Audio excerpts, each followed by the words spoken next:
विपत्ति सबके घर होती है, सबके जीवन में होती है। फर्क इतना है, कोई हंसकर विपत्ति को टाल लेता है, कोई विपत्ति में रो पड़ता है। हाँ बस मेरी माँ, कोई दुख से भाग जाता है, कोई अपने पॉजिटिविटी से दुख को भगा देता है।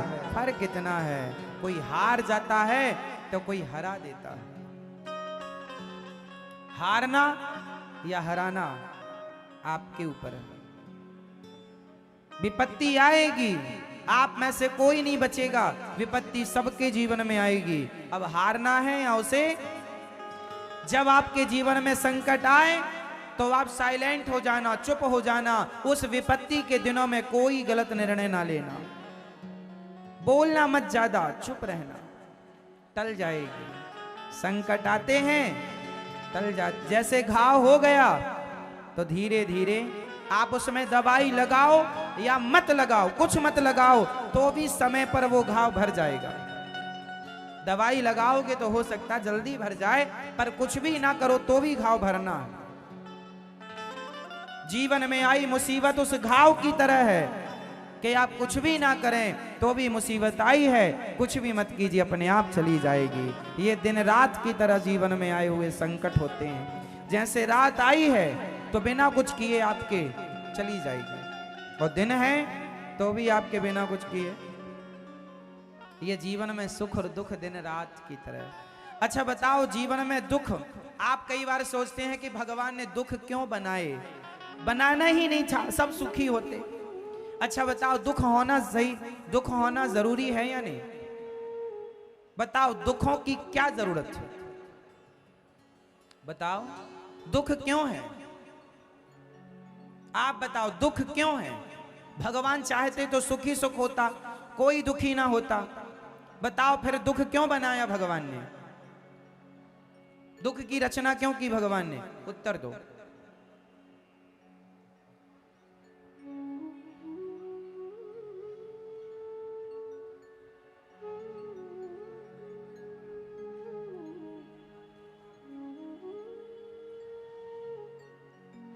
जीवन में दुख ना होता तो सुख की कोई वैल्यू ही ना होती।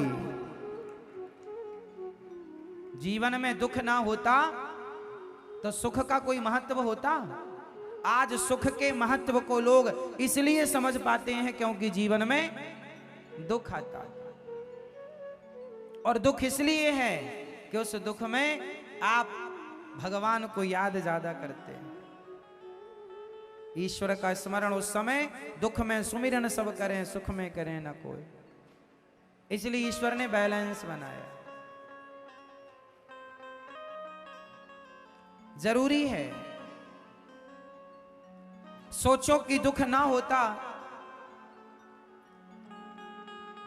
स्त्री को बच्चा पैदा करने में सुख होता है कि दुख? बोल लो। स्त्री को बच्चा पैदा करने में सुख होता है कि दुख? जोर से, जोर से।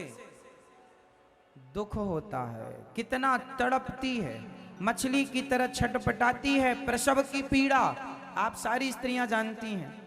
अथाह दुख होता है, अपार दुख होता है, लेकिन उस दुख के बाद जब सुख मिलता है पुत्र का, तब वो सुख ज्यादा प्यारा लगता है। सोचो कि आपको प्रसव का दुख ना होता तो शायद तुम्हारे बच्चों से तुम्हारी इतनी ममता ना होती, इतना अटैचमेंट ना होता।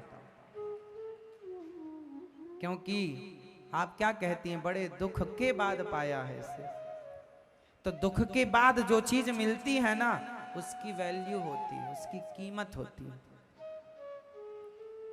आप 1000 रुपए कमाइए मेहनत करके, और आपको रास्ते में 1000 रुपए पड़े हुए मिल जाएं, तो रास्ते में पड़े हुए 1000 मिल जाएंगे वो, और मेहनत करके जो आपने 1000 कमाया है वो, दोनों में अंतर होगा। हाँ या ना? दुख से मिली चीजों में जो सुख है अथाह है। इसलिए भगवान गोपियों के संग जब रास रचा रहे थे ना, तो रास रचाते रचाते भगवान गोपियों को छोड़कर चले गए, अंतर्धान हो गए, चले गए। गोपियां छटपटाती रहीं, तड़पती रहीं, रोती रहीं, बाद में आ गए। क्यों गए थे? जब आना था तो गए क्यों थे? बोले जाते नहीं तो मिलने की इतनी उत्कंठा जो अब जागी है, वो उत्कंठा तो पहले थी ही नहीं। वियोग के बाद संयोग का जो सुख है वो अलग है। बिछड़ने के बाद मिलने का जो सुख है वो मिलते मिलते का सुख नहीं है।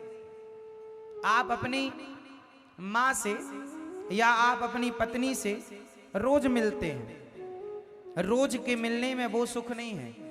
जब आप सालों बाद अपनी पत्नी या अपनी माँ के पास या अपने बच्चों के पास आते हैं, सालों बाद जब आप ड्यूटी पूरी करके अपना काम पूरा करके जब आते हैं अपनी माँ के पास, सालों बाद जब माँ से मिलते हैं, तो वो मिलना वो बिछड़ने के बाद मिलन है, वो वियोग के बाद संयोग है। आपके बच्चे सालों से आपसे दूर थे, आज आप मिले हैं, तो वियोग के बाद जो संयोग होगा, उस संयोग में जो आनंद है वो अलग आनंद है। हाँ या ना? आप मान रहे हैं इस बात को कि वियोग के बाद संयोग का सुख अधिक होता है? हाँ या ना? नहीं आ रही है बात समझ में? इसलिए सुख है तो दुख भी बनाया ईश्वर ने, बैलेंस, ताकि प्रकृति को पाताल बनाए तो आकाश बनाई, माँ बनाए तो बाप बनाए, भाई बनाई तो बहन बनाई, सिर बनाया तो तलवा बनाया भगवान ने, दिन बनाई तो राज बनाया। धर्म है तो अधर्म है, पुण्य है तो पाप है, स्वर्ग है तो नरक है, बैलेंस। क्योंकि एक के बिना दूसरे को जाना नहीं जा सकता। स्वर्ग की कीमत तब ज्यादा होती है जब नरक का दर्शन हो जाए। अरे ये नरक है तब स्वर्ग, अरे भैया ये नहीं वो, और डायरेक्ट कोई स्वर्ग जाए और नरक जाए ही ना, अरे स्वर्ग तो स्वर्ग, कोई वैल्यू नहीं होगी, पर उसके बाद वो ज्यादा कीमत होगी। बैलेंस है ईश्वर का। समझ में आ रही है? चलो